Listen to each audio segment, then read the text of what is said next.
with coverage you can count on. This is Erie News Now at 6. Good evening, I'm Mike Ruzzi, and thanks for choosing Erie News Now at 6. And we want to update you on the latest with COVID-19 coronavirus. There are 2 additional cases of the COVID-19 coronavirus reported in Erie County. That brings the county's total to 84 cases, 2 deaths, and 56 recoveries. There were no new cases reported in Crawford or Warren counties. Pennsylvania officials plan to announce by the end of the week which regions of the state will move to the yellow phase of reopening. And right now, Erie County is about a week and a half away from possibly reopening. Our Ethan Kibbe joins us now from the remote newsroom to explain one key factor that could help us reopen and then stay open. Ethan. Mike, good evening. When it comes to reopening the economy, aside from a decrease in case numbers and an increase in testing, the other key element that officials are looking for is the availability of contact tracing. Now, right now, Erie County does do its own contact tracing, but we likely don't have the capacity that we'll soon need. So today, I asked county officials about the possibility of hiring more contact tracers.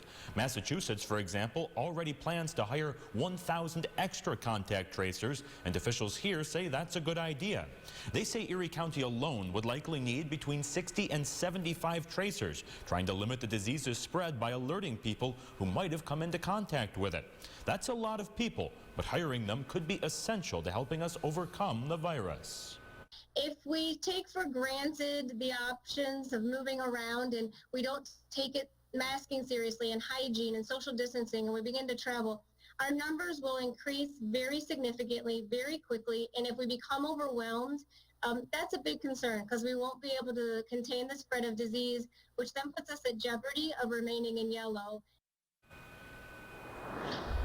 Mike, when it comes to actually hiring those contact tracers, we don't yet know who will get those jobs. County officials say that people with scientific backgrounds are preferred, but with adequate training, just about anybody could probably do the job. Ethan Kibbe, Erie News Now. All right, thanks, Ethan. And Pennsylvania saw an increase of more than 1,200 COVID-19 cases today, bringing the statewide total to more than 43,000. And more than 100 additional COVID-related deaths were reported today as well. Our Capitol reporter, Cody Carlson, joins us live from his home in Harrisburg with the very latest. Cody. Good evening, Mike. As COVID-19 cases across the state continue to increase, Governor Tom Wolf and his administration are still weighing options when it comes to opening up the state. One thing is certain, though, travel will not be restricted. But in terms of shutting visits down either within the state of Pennsylvania or between citizens of our state and other states, I don't see how that's happening. We're not planning to do that. Once the state begins to reopen region by region, many have wondered if travel restrictions between open and closed areas would be implemented. The answer is no, but if you're feeling sick, stay home. We're going to be indifferent as to where you come from. What we're going to care about is if you're a carrier of the disease. Some regions will begin to reopen on May 8th, but some business sectors will be open before then, like construction and outdoor activities such as golf courses, marinas, and campgrounds, all set to resume operations on Friday. We want to stay physically safe, but we also want to stay mentally safe. And in many ways, going outside in nice weather in solitary exercise is something that could actually be good. 43,264 Pennsylvanians have been diagnosed with COVID-19 and at least 1,716 residents have died from it. But there are still critics who say the coronavirus is no worse than the flu and healthy people shouldn't be quarantined. Dr. Rachel Levine disagrees. This is much more contagious than the flu, and it's more lethal than the flu. And so I think that COVID-19 continues to pose a significant public health threat to the United States. Dr. Levine says an announcement will be made this Friday regarding which counties will move to that yellow phase first. Live in Harrisburg, Cody Carlson, Erie News Now. All right, Cody, and starting today, Community Blood Bank is collecting the plasma of local people who have had COVID-19. That plasma may offer potentially life-saving treatment for those infected with the virus. Lisa Adams watched plasma collection process today and talked to the first donor. Lisa. The first donor stepped up here this morning to give plasma, donating it right here at the Erie Community Blood Bank. And others are expected to come in throughout this week after going through a screening process at either AHN St. Vincent or UPMC Hammett. Now, these are people who have already suffered from COVID-19, now doing their part to help others. What's flowing through this tube is called COVID-19 convalescent plasma, the plasma of someone who has had the virus and recovered. Who can donate? Someone who tested positive and now tests negative. So the clinicians at the hospitals will arrange that for you. You have to be a minimum of 21 days symptom-free, and you have to have that negative COVID test. The plasma isn't a proven cure, but in clinical trials is showing promise to help others get better. It works by administering high levels, we presume high levels of antibody from the donor into the patient before they may have made such a degree of antibodies themselves, and that these antibodies will go ahead and kill the virus more readily than the patient is able to, at that time, kill the virus with their own antibodies. 6 physicians from AHN St. Vincent, UPMC Hammett, and Community Blood Bank working with the Mayo Clinic spent weeks developing this trial. Then the first screened donor came in. Golfer Drew Dimel, who says he was one of Erie County's early COVID-19 positives, hopes he can save lives. I think it's just because it's so unknown that this is kind of like the first step or procedure into saving lives for the coronavirus. You know, we don't have vaccines, so I think antibodies are the first steps. The blood bank calls donating a selfless act. So, they've endured, a little bit of a hardship, in some cases, very much of a hardship. And so to come in and help someone who is currently undergoing, the effects of COVID is just one of the most selfless things I think a person can do. This is it behind me here, the first unit donated here in Erie. The blood is on the bottom, the plasma is on the top, and donor Drew Dimel is excited that he's helping to make a difference. Just a scary virus. You just, no one knows really what's going on, but if we can just keep pumping antibodies out and seeing if this works, it's a great miracle. A few more plasma donors are expected to come in here to the Community Blood Bank this week. If this convalescent plasma shows a real benefit in this clinical trial for hospitalized patients, the hope is down the road it might help the rest of us be prevented from getting COVID-19 in the future. But the study still has to go forward, so stay tuned. Reporting live at the Community Blood Bank, Lisa Adams, Erie News Now. Thanks, Lisa. The results of an online survey show the coronavirus pandemic is definitely causing a lot of concern among Erie County residents. Erie's More Research surveyed more than 2,000 people. The results showing people are largely feeling anxious and fearful. More than 2/3 of those questioned worry about the pandemic's impact on their family. Many say they're very concerned about the local economy and their own finances. But there's some good news. People are confident in local leaders and healthcare providers. There is a lot of confidence in our healthcare institutions being able to effectively meet the needs of our Erie community, which is really great. And also people are feeling that our local leadership is doing a really great job and they are being effective during this pandemic.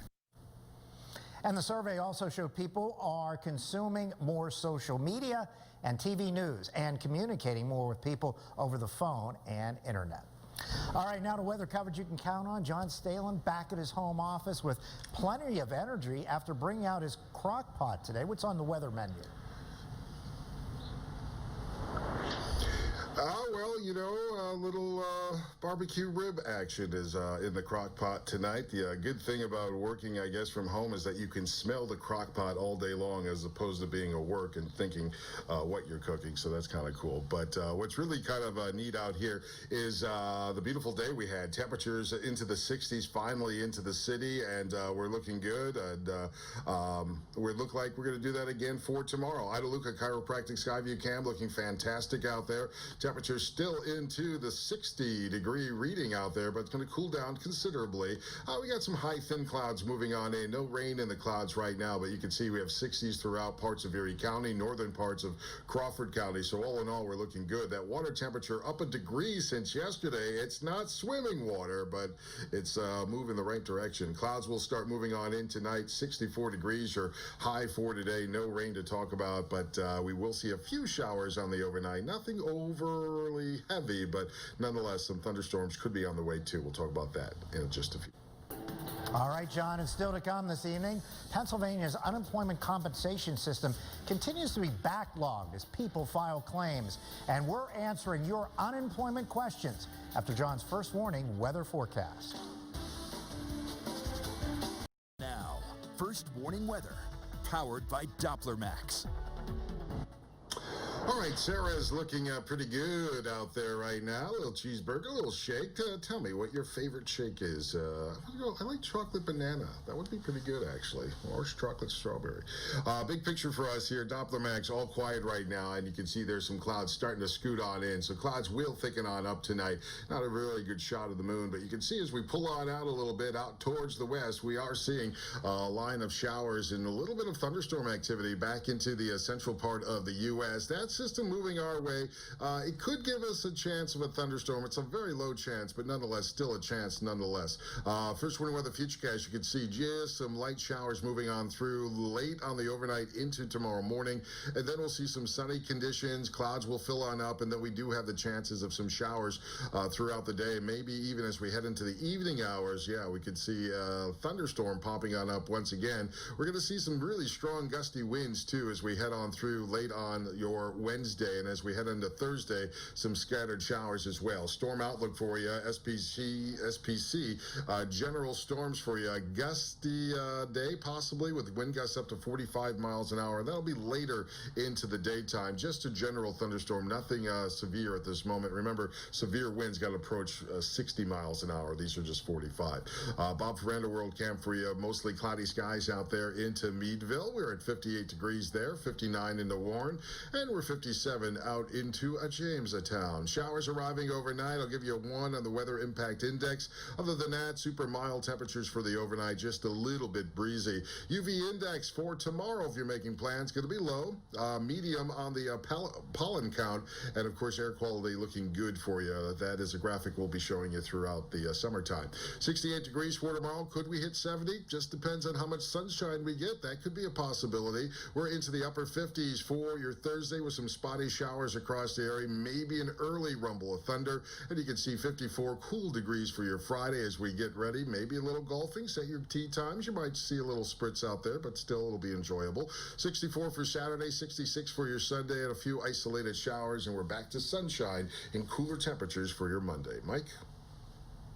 Pennsylvania's unemployment compensation system continues to be backlogged as the number of people in the state recently furloughed has reached 1.6 million.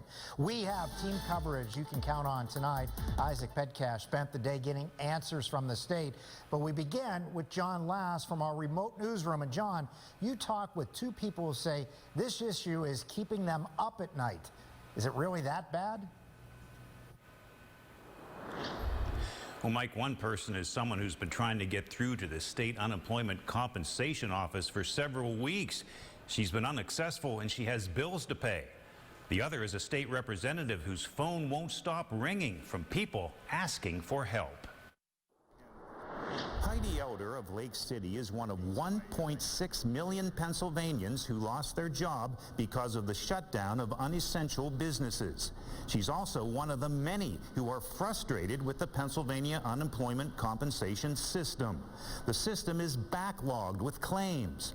Heidi was denied benefits and tries to appeal the decision online, but the system always breaks down, so she tries to call by phone. Today, I've called over 300 times to the unemployment office, and it just rings busy. And I've probably called 1,000 times or more in the past couple weeks, and it's just always busy. State Representative Pat Harkins of Erie says the main duty he and his staff have been doing the last few weeks is taking calls from people frustrated with the unemployment compensation system. The calls are so plentiful, Harkins installed an extra phone line into his house. We go till usually midnight, 1 o'clock in the morning, and then get up at 6, 7 in the morning, see what came through overnight. Harkins says the online filing system is old and outdated, but he says many of the delay problems stem from applicants making a typo with either name, address, or social security number. It'll kick back out of the system. It may sit for a couple days before somebody finds it. Harkins' advice, make copies of your online application. Representative Harkins says the state has hired extra help and he hopes that the backlog will ease up. Until then, he says his staff will still be available to help people with their frustration. Reporting live from the remote newsroom, John Last, Erie News Now. And one of the many concerns Erie residents have with unemployment is the state of the pandemic unemployment assistance program. Our Isaac Pedcash is here now with an update on that program. Isaac. Yeah, Mike, thank you so much. Here we have questions specifically related to the PUA program, and here is the first. First question asked if there is a need to apply for the 13-week extension if your unemployment has run out. If you have exhausted your unemployment benefits, there is a need to apply for PUA. Benefits will be considered effective starting the first week that you were made unemployed. Now, this transitions well into the next question here from Noel, which asks when you have to file, are you approved? Well, right now there's no set date, but L&I Secretary Jerry Alexiak said yesterday that they expect to start distributing benefits by early May. Regulations mandated the department create a separate system that was designed specifically for the PUA program. And what about a helpline or a phone number for people who are looking for assistance with their PUA claim? Well, there is an email available if you are in need of assistance. That email is ucpua@pa.gov. And Susan Dickinson, the UC Benefits Policy Director, says a phone number is coming soon that will be available to call, although no specific date was announced for the release of that number. Now, as a reminder, we will continue our live question and answer session on unemployment every weekday morning at 10 a.m. on our Facebook page. Isaac Pedcash, Erie News Now. All right, thanks, Isaac. And the race is now on for area golf courses to get ready by this Friday. We'll show you how they're preparing with a live report in just 2 minutes. This is Erie News Now. A lot of activity today at area golf courses. Workers busy beginning preparations for Friday's delayed start of the season. Golfing has been put on hold because of the coronavirus pandemic. And our senior reporter Paul Wagner is live at Whispering Woods Golf Club on Grubb Road, where preparations are now in high gear. Paul. Mike, the golf course here at Whispering Woods had been in pretty good shape, but late yesterday when Governor Tom Wolf made his decision to reopen golf courses all around the state of Pennsylvania, well, the preparation work here at Whispering Woods really accelerated. But golfing here this spring will be a little bit different. Safety will be the top priority. It's a full court press. Crews cutting greens and fairways, making sure the course is in top shape by Friday. Owner Rich Rocky says eager golfers can't wait to play. They are just chomping at the bit. I mean, I can't lie to you. They're going crazy. They're excited to get outside. But when the golfers replace the maintenance crews on the course, they'll find some changes. A plan has been in the works for weeks. With the last 45 days of sitting, thinking about how we're going to do this when this day does come, we're definitely very, very well equipped. The plan stressing safety to limit the spread of the virus. Only employees allowed inside the clubhouse. And all transactions to take place on a porch that will be enclosed in plexiglass. On the course, flag sticks will stay in the holes. All ball washers and rakes have been removed and social distancing will be encouraged. Perhaps the biggest change involves carts. Each cart will be sanitized after every round, and only one golfer can ride in each cart. Owners are in the process of buying more carts as quickly as they can. Whispering Woods is such a riding facility that we're going to have to go out and get a few more carts, purchase a few more carts. We'd like to have our fleet up to 80 through the month of May and then up over 100 come the busy season of June. And soon, the course plans to install plexiglass dividers in the carts. This way here we can have that blocking in between people, you know, so extra protection once we do go to 2 people per cart. Paul Wagner, Erie News Now.